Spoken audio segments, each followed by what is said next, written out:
essa é a hora em que os discípulos e a multidão são separados. Já ouviu aquela brincadeira, aquele ditado, né? Aqui separam-se os homens dos meninos? Pois então, aqui vão se separar agora os discípulos da multidão. E você vai escolher em que grupo que você vai estar. Olá, seja bem-vindo. Aqui nós estudamos a Bíblia. Vamos prosseguir então.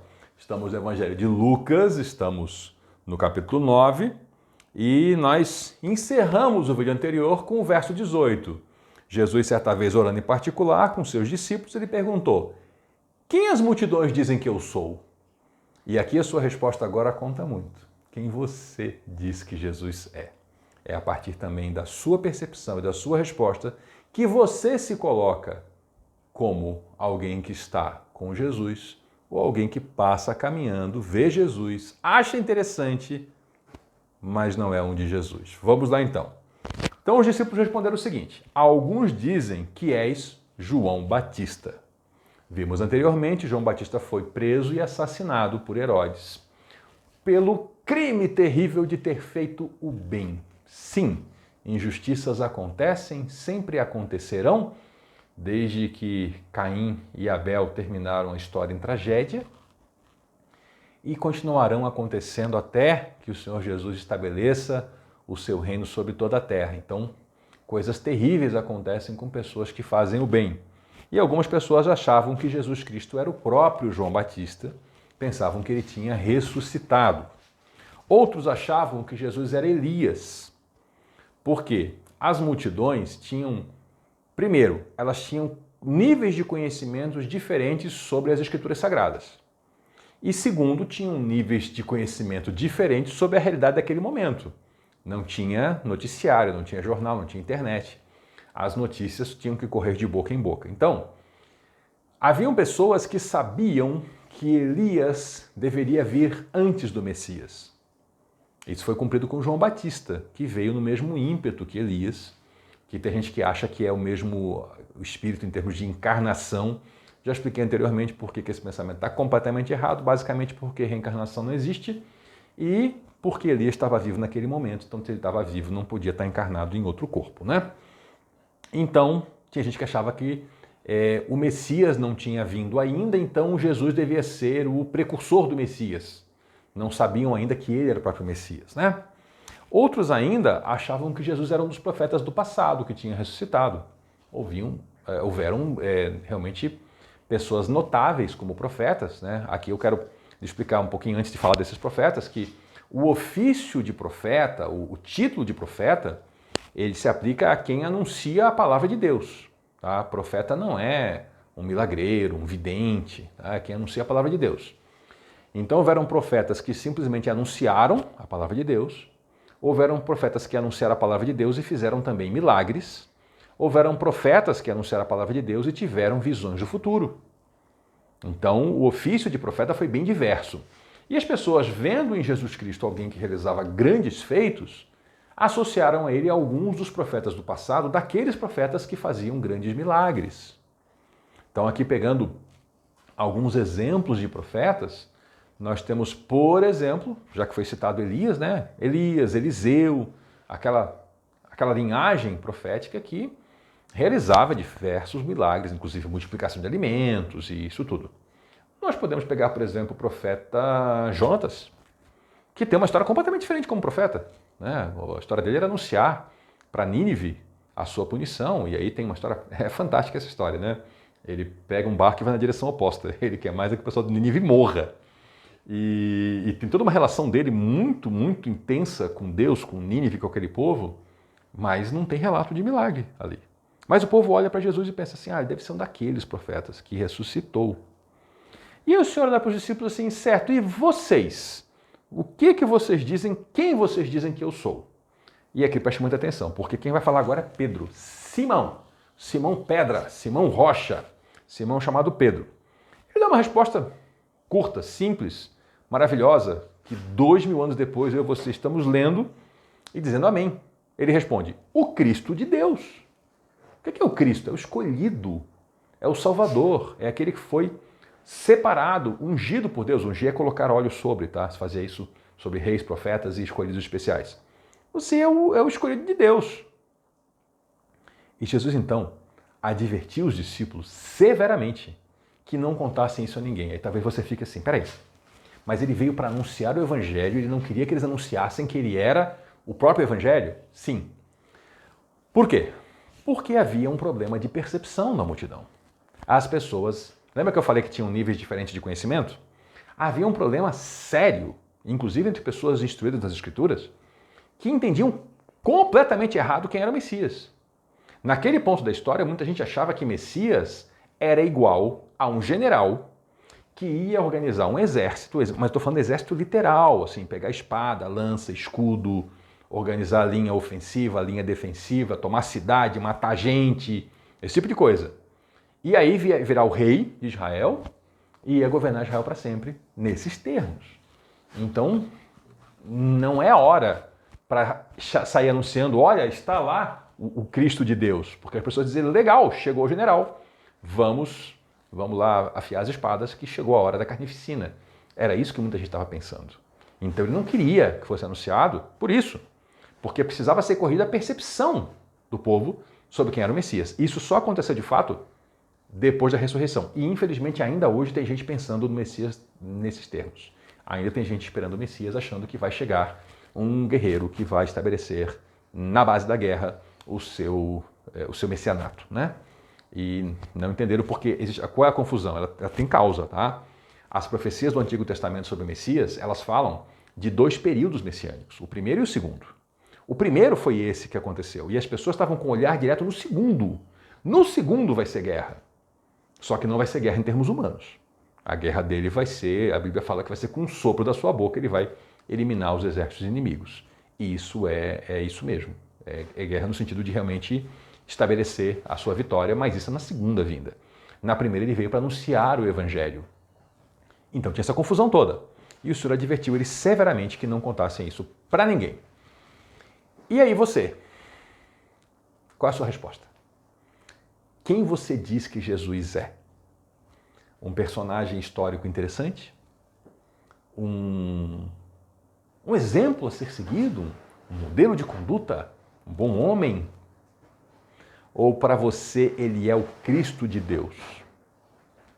Com todas as implicações que essa expressão traz. Que significa que você compreende que ele é o Filho de Deus, que ele veio para salvar você da perdição que é causada pelo seu pecado. Você entendeu isso? Porque isso muda tudo, essa sua resposta muda tudo. Porque é isso que ele é, conforme revelado nas Escrituras. Eu estou insistindo nisso porque eu conheço muita gente que tem uma admiração por Jesus, que fala bem de Jesus, mas quando você pergunta, e quem é Jesus para você? Ah, ele é um homem bom, ele é um exemplo.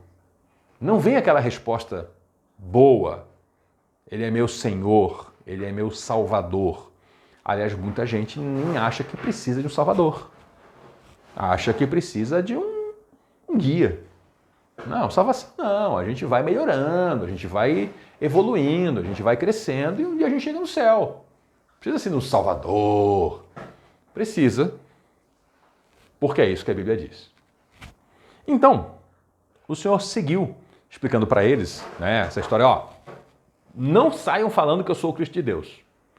E aí ele vai explicar para eles, ele tenta limpar a visão deles e deixar claro quem ele é. Ele fala, é necessário que o Filho do Homem sofra. Filho do Homem é uma expressão antiga, lá no Antigo Testamento, que Jesus usa para se referir a ele mesmo. É necessário que o Filho do Homem sofra muitas coisas e seja rejeitado pelos chefes religiosos, pelos chefes dos sacerdotes e pelos mestres da lei. Então ele vai ser rejeitado basicamente por toda a classe religiosa dominante. Vai ser morto e vai ressuscitar. Então veja que tem uma sequência. Tem rejeição, tem morte e depois tem ressurreição. E as pessoas estão pensando o quê? Vitória, vitória. Até hoje, né? Até hoje. Tem gente que fala que... Eu já ouvi gente falar, andar com Jesus é só vitória. Tem que ler a Bíblia. Tem que ler a Bíblia porque esses 12 aqui, por exemplo, que estavam ouvindo, não foi só vitória, não. Dos 12... um se matou, 10 foram assassinados e um morreu de velho na prisão. Só vitória fica difícil a gente falar nisso. Então o Senhor falou, ó, se alguém quer me acompanhar, quer me seguir, quer ser meu discípulo, negue a si mesmo. Como é que é isso? Tome diariamente a sua cruz e siga-me. Aqui eu vou ter que fazer aquela boa e velha correção, né? A tradição de muita gente acha que a cruz, essa é a minha cruz, qual é a sua cruz?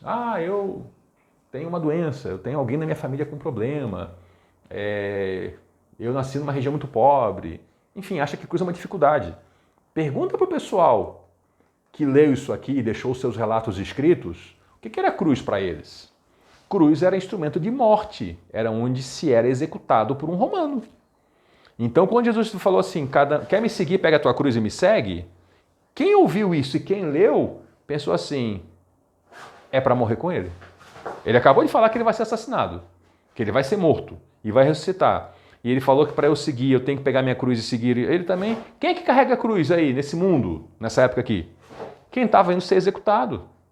Então o pessoal olhou para isso aqui e falou, então tá. Então negar a mim mesmo quer dizer que eu vou caminhar com Jesus com disposição de ir até a morte. Assim como ele está indo para a morte, e ele já foi e ressuscitou, eu que estou aqui gravando para você e você que está aí me vendo do outro lado, nós temos que ter essa disposição de caminhar literalmente até a morte com ele.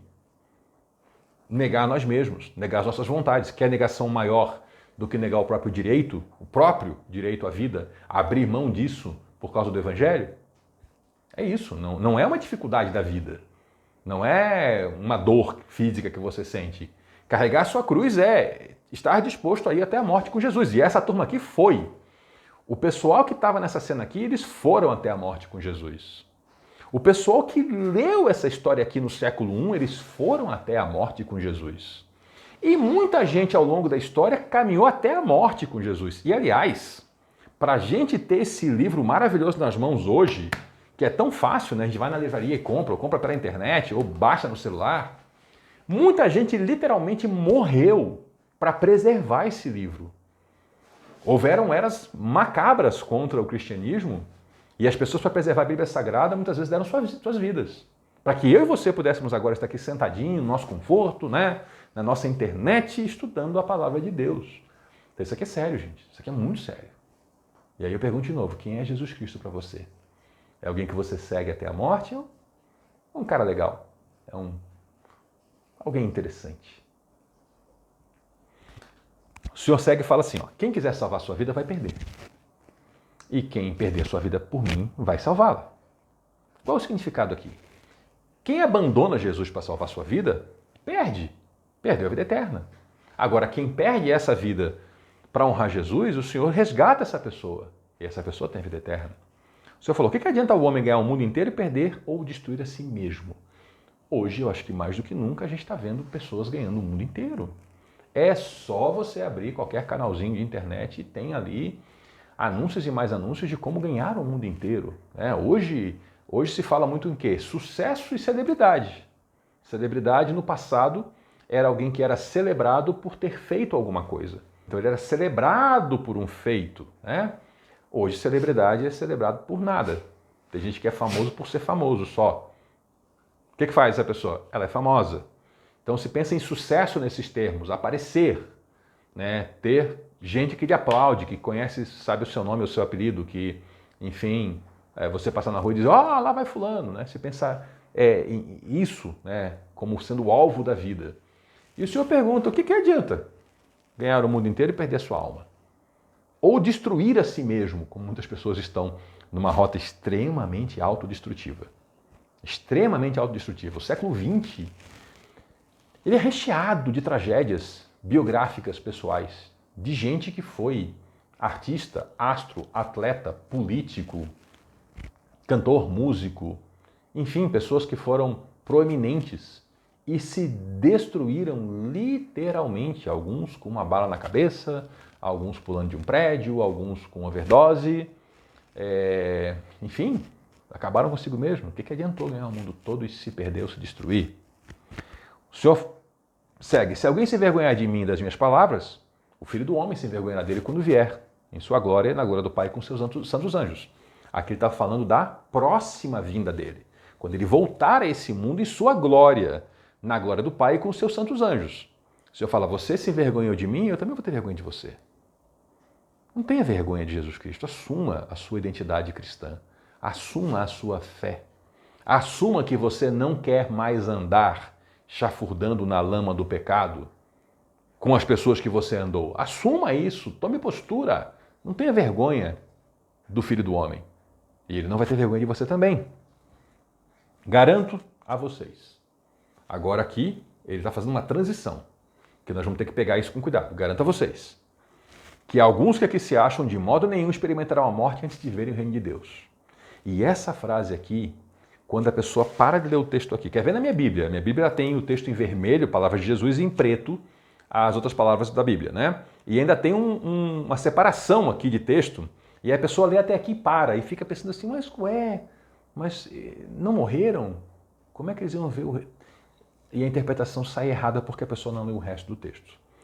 Eu vou ler com você só o comecinho da explicação dessa frase de Jesus, que é o seguinte: aproximadamente 8 dias depois de dizer essas coisas, Jesus tomou Pedro, Tiago e João e subiu um monte para orar. E lá, aqueles 3 vão ver o reino de Deus. Já vou lhe deixar aqui a dica, já vou lhe anunciar o que vem no próximo vídeo, para você não ir para passar esse tempo pensando coisa errada, como muita gente pensa, que lê as escrituras em pedacinhos e aí não consegue encaixar e sai pensando coisa errada. Mas só antes de a gente encerrar e aí voltar na próxima para ver o resto da história, vamos dar um reforço nisso. Cruz é instrumento de morte. Negue a você mesmo, negue a si mesmo. Esteja disposto a morrer por Cristo. Esteja disposto a viver por Cristo. Não tenha vergonha dele. Assuma o que você é. Assuma que você é cristão. Assuma que você acredita que Jesus Cristo é o Filho de Deus, que Ele é o Senhor da sua vida, que Ele é o Salvador da sua vida. E aí, caminhe com Jesus. E volte na próxima, para a gente continuar o que nós estamos fazendo. Por quê? Porque aqui nós estudamos a Bíblia. Até lá!